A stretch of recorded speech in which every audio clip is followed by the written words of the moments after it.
नमस्कार मित्रों।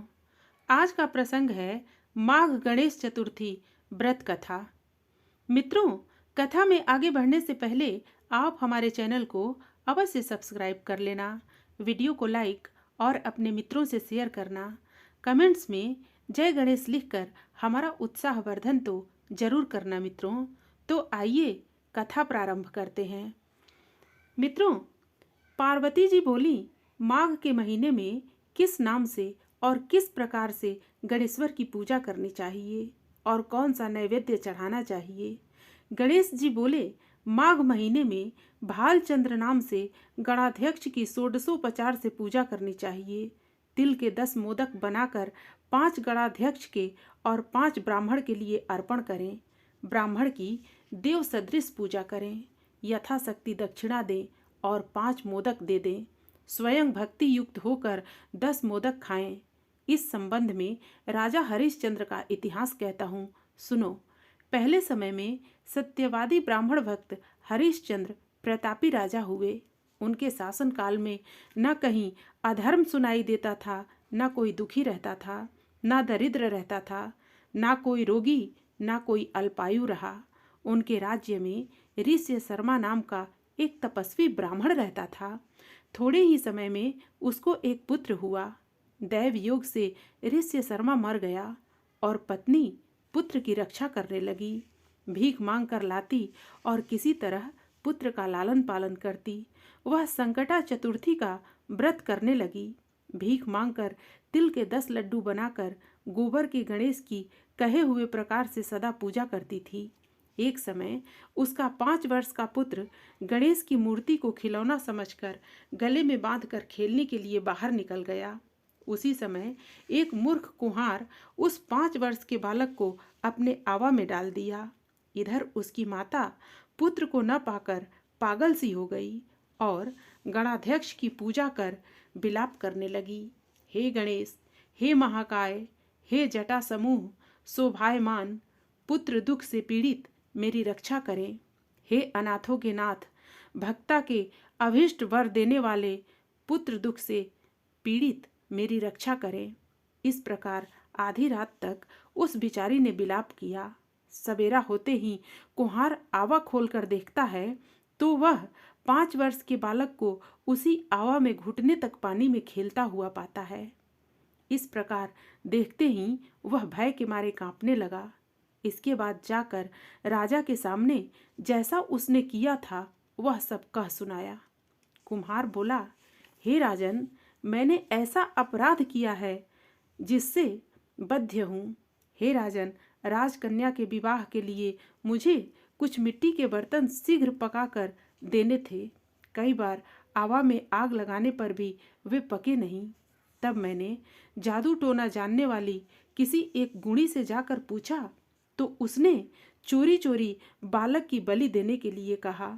तब बड़ी चिंता उत्पन्न हुई कि किसके बालक को अग्नि में डाला जाए।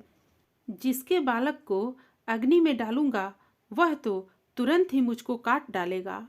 इस भय से किसी विधवा के लड़के की बलि देने का निश्चय किया और अपनी भार्या को यह समझा कर कहा कि ऋष्य शर्मा नाम का ब्राह्मण मर गया है। उसका लड़का 5 वर्ष का है। उसकी विधवा माता भीख मांगकर अपना और उस पुत्र का पालन करती है। यदि उसके पुत्र का बलिदान किया जाए तो यह गरीब दुखिया कुछ न कर सकेगी और मेरे सब बर्तन पक जाएंगे।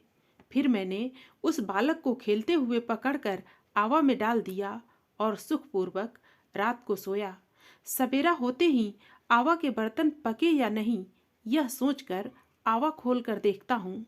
जिस अवस्था में बालक को वहां डाला था उसी अवस्था में उसको वहां निर्भय देखकर मैं भयभीत हुआ और यहाँ आया हूँ।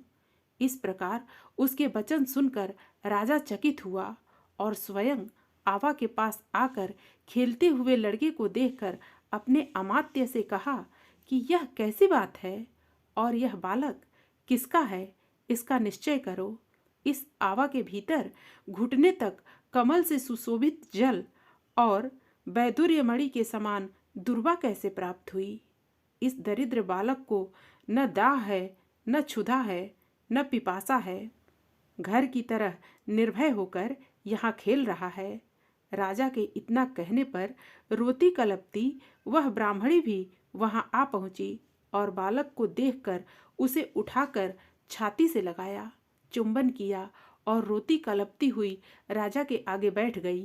राजा हरिश्चंद्र बोले, हे ब्राह्मणी, अग्नि ने इस बालक को क्यों नहीं जलाया? क्या तू कोई टोटका जानती है अथवा कोई उग्र तप किया है?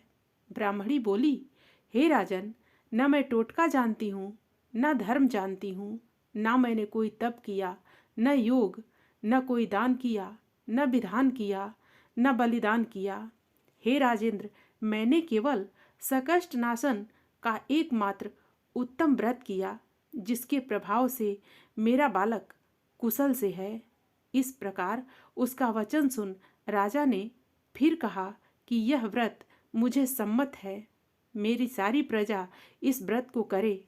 हे भारत, इस प्रकार राजा ने उसकी परिक्रमा कर कहा कि हे ब्राह्मणी, तू धन्य है कि मेरी संपूर्ण प्रजा से गणाध्यक्ष की पूजा का प्रारंभ कराया।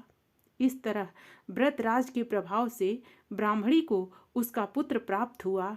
श्री कृष्ण जी बोले, हे युधिष्ठिर, इसलिए व्रतों में उत्तम इस व्रत को करे। इस व्रत के प्रभाव से आपका अभिष्ट सिद्ध होगा। हे राजन, जो कोई समस्त सिद्धि को देने वाले इस व्रत को करता है, उसका गया हुआ राज्य, मित्र, पुत्र तथा पौत्र आदि समस्त सुख पुनः प्राप्त होता है। जय श्री गणेश। तत्पश्चात गणेश जी की आरती करें। जय गणेश जय गणेश जय गणेश देवा, माता जाकी पार्वती पिता महादेवा। एक दंत दयावंत चार भुजाधारी, मस्तक पर सिंदूर सोहे मूस की सवारी। अंधन को आँख देत कोढ़िन को काया, बाझन को पुत्र देत निर्धन को माया। जय गणेश जय गणेश जय गणेश देवा, माता जाकी पार्वती पिता महादेवा। पान चढ़े फूल चढ़े और चढ़े मेवा, लड्डुअन का भोग लगे संत करे सेवा। दीनन की लाज रखो शंभु सुतवारी, कामना को पूरी करो जग बलिहारी। जय गणेश जय गणेश जय गणेश।